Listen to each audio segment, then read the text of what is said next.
तो दोस्तों, स्वागत है आपका स्पिरिचुअल स्पार्क चैनल पर। आज की कहानी है राजा शिवी, कबूतर और बाज की। बहुत पुराने समय की बात है।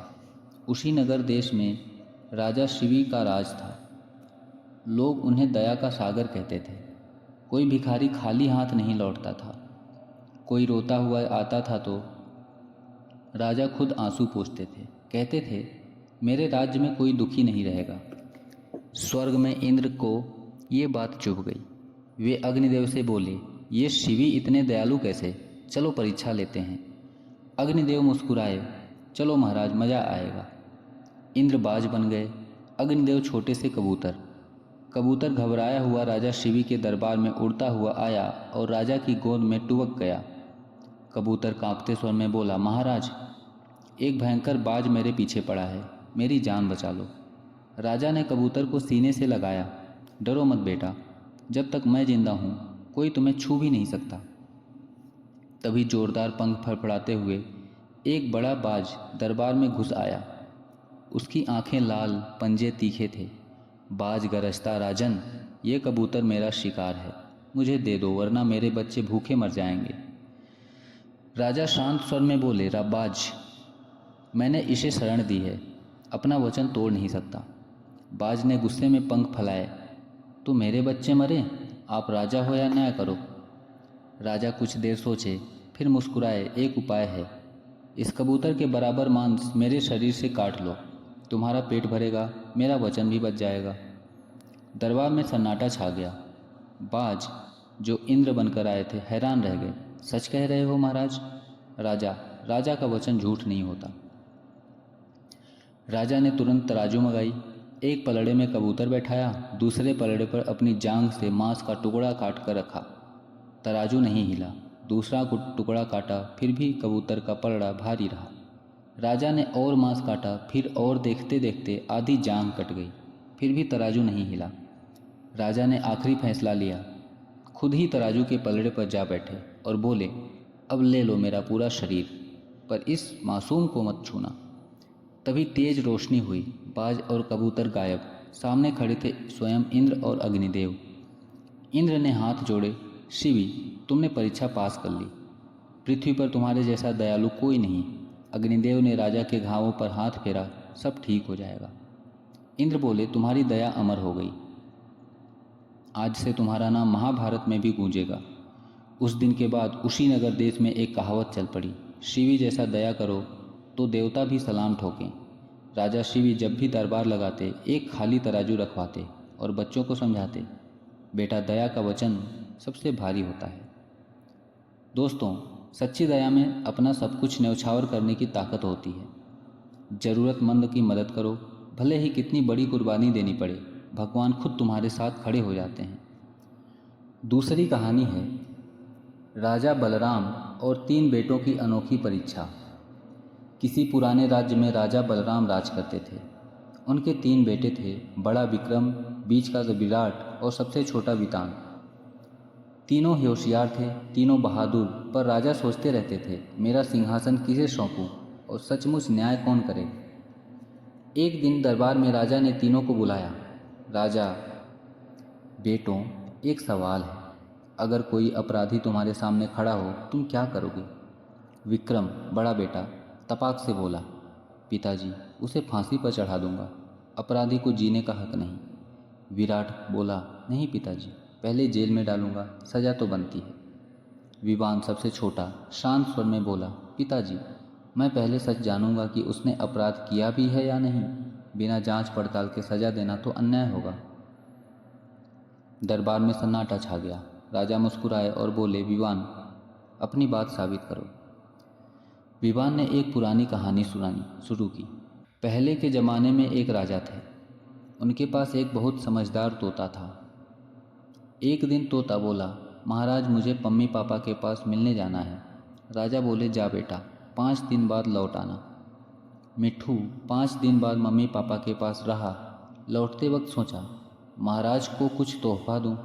उसने सुना होगा कि हिमालय पर अमृत फल लगता है, खाओ तो कभी नहीं मरोगे।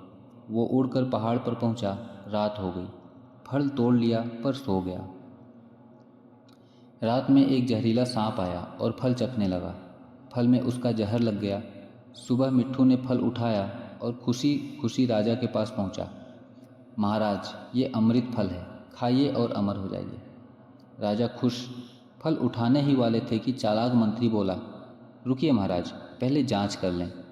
राजा ने हुक्म दिया, कुत्ते को खिलाओ। कुत्ते ने एक टुकड़ा खाया और तड़प तड़प कर मर गया।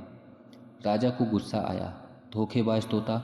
तलवार निकाली और मिट्ठू का सर धड़ से अलग कर दिया। फल फिकवा दिए। कई साल बाद उसी जगह पर एक पेड़ उगा। राजा ने सोचा, ये जहरीले फल वाला पेड़ होगा, किसी को छूने न दो। एक दिन एक बूढ़ा यात्री पेड़ तले बैठा था, भूख से बेहाल। उसने फल तोड़ा और खा लिया। खाते ही बूढ़ा जवान हो गया। राजा को पता चला तो पैरों तले जमीन खिसक गई। अरे वो फल तो अमृत था। सांप का जहर लगा था, मिट्ठू बेकसूर था। राजा रोने लगे, मैंने बिना सच जाने अपने सबसे वफादार दोस्त को मार डाला। विवान की कहानी खत्म हुई। दरबार में सन्नाटा था। राजा ने उठकर विवान को गले लगाया, बेटा, तू ही मेरा उत्तराधिकारी बनेगा। न्याय वही करता है जो पहले सच जानता है। विवान के राजा बनने के बाद राज्य में न्याय नियम बन गया। कोई सजा देने से पहले पूरी जांच ले करेगा। जो लोग कहते हमारे राजा विवान तो मिट्ठू तोते की याद में न्याय करते हैं, बूढ़े मंत्री अक्सर बच्चों को यही कहानी सुनाते। बेटा, जल्दबाजी में कभी फैसला मत करना, वरना पछतावा रह जाता है। दोस्तों, गुस्से में जल्दबाजी में कभी सज़ा मत दो, पहले पूरा सच जान लो। बेकसूर को सज़ा देना सबसे बड़ा पाप है। न्याय की असली ताकत धैर्य और सच्चाई होती है। तीसरी कहानी है ब्राह्मण की परेशानी और राजा की मदद। कई साल पहले की बात है। एक छोटे से गांव में एक ब्राह्मण रहता था जिसका नाम था श्यामदास। श्यामदास बहुत नेक और सीधा साधा था। उसने अपनी बेटी की शादी के लिए एक स्थानीय व्यापारी हरीलाल के पास 600 रुपये जमा किए। उसने सोचा, जब बेटी की शादी होगी तब ये पैसा काम आएंगे। समय बीतता गया और जब उसकी बेटी राधा की शादी का समय आया तो श्यामदास हरीलाल के पास गया। उसने कहा, हरीलाल भाई, मेरे 600 रुपये लौटा दो, अब मेरी बेटी की शादी का समय आ गया है। लेकिन हरीलाल ने मुंह फेर लिया और बोला, कौन से 600 रुपये? तुमने मुझे कब पैसे दिए? कोई सबूत है तुम्हारे पास? लिखित में कुछ दिया था मैंने। श्यामदास यह सुनकर परेशान हो गया। उसके पास कोई सबूत नहीं था क्योंकि उसने हरीलाल पर भरोसा कर लिया था। वह उदास होकर घर लौट आया और सोचने लगा, अब मैं राधा की शादी कैसे करूँगा। कुछ दिनों बाद श्यामदास को एक तरकीब सूझी। उसने सोचा, क्यों न मैं राजा से मदद मांगूं। वे बहुत बुद्धिमान हैं और न्यायप्रिय हैं। वह गांव से निकलकर राजा विश्वनाथ के दरबार में पहुंचा। उसने अपनी सारी बात राजा को बताई और कहा, महाराज, हरीलाल ने मेरे 600 रुपये रख लिए थे, लेकिन अब वह मना कर रहा है। मेरी बेटी की शादी का समय आ गया है, कृपया मेरी मदद करें। राजा ने श्यामदास की बात ध्यान से सुनी और मुस्कुराते हुए कहा, चिंता मत करो ब्राह्मण, कल हमारी सवारी निकलेगी। तुम बस हरीलाल की दुकान के पास खड़े रहना, बाकी हम देख लेंगे। श्यामदास को राजा की बात समझ नहीं आई, लेकिन उसने सिर झुकाकर कहा, जो आज्ञा महाराज। अगले दिन राजा विश्वनाथ की सवारी पूरे गांव में निकली। लोग सड़कों पर खड़े होकर राजा का स्वागत कर रहे थे। कोई फूल बरसा रहा था तो कोई आरती उतार रहा था। श्यामदास हरीलाल की दुकान के पास खड़ा था। जैसे ही राजा की नज़र श्यामदास पर पड़ी, उन्होंने अपनी बग्घी रोक दी और ज़ोर से कहा, अरे श्यामदास जी, आप यहाँ कैसे? आप तो हमारे गुरु हैं, आइए हमारी बग्घी में बैठिए। श्यामदास हैरान हो गया, लेकिन वह चुपचाप बग्घी में बैठ गया। हरीलाल यह सब देख रहा था। उसने भी जल्दी से राजा की आरती उतारी और मन ही मन सोचने लगा, अरे यह श्यामदास तो राजा का खास आदमी है। कहीं उसने मेरे खिलाफ राजा से कुछ कहा तो मेरा क्या होगा। राजा की सवारी आगे बढ़ गई। थोड़ी दूर जाने के बाद राजा ने श्यामदास को बग्घी से उतारा और कहा, ब्राह्मण, हमने तुम्हारा काम कर दिया, अब जाओ, तुम्हें तुम्हारा हक मिलेगा। श्यामदास ने राजा को प्रणाम किया और एक पेड़ के नीचे बैठकर सोचने लगा कि अब क्या होगा। उधर हरीलाल घबरा गया। उसने अपने नौकर को बुलाया और कहा, जल्दी जाओ, श्यामदास को ढूंढो और मेरी दुकान पर लाओ। नौकर ने श्यामदास को पेड़ के नीचे बैठा देखा और बड़े आदर से बोला, पंडित जी, मालिक ने आपको बुलाया है, प्लीज़ चलिए। श्यामदास दुकान पर पहुंचा तो हरीलाल ने उसे देखते ही प्रणाम किया और कहा, पंडित जी, मुझसे गलती हो गई। मैंने अपने पुराने खातों को देखा तो पता चला आपके 600 रुपये मेरे पास जमा हैं। पिछले 12 सालों में इनका ब्याज भी बन गया है 15,000 रुपये। और आपकी बेटी तो मेरी बेटी जैसी है, मैं 2,000 रुपये और देता हूँ। यह रहे आपके 17,600 रुपये, ले लीजिए और अपनी बेटी की शादी धूमधाम से करिए। श्यामदास की आंखों से आंसू आ गए। उसने हरीलाल को धन्यवाद किया और पैसे लेकर लौट आया। उसने राधा की बड़ी धूमधाम से शादी की। बच्चों, इस कहानी से हमें यह सीख मिलती है कि सच्चाई और अच्छाई हमेशा जीतती है। श्यामदास ने हिम्मत नहीं हारी और राजा से मदद मांगी।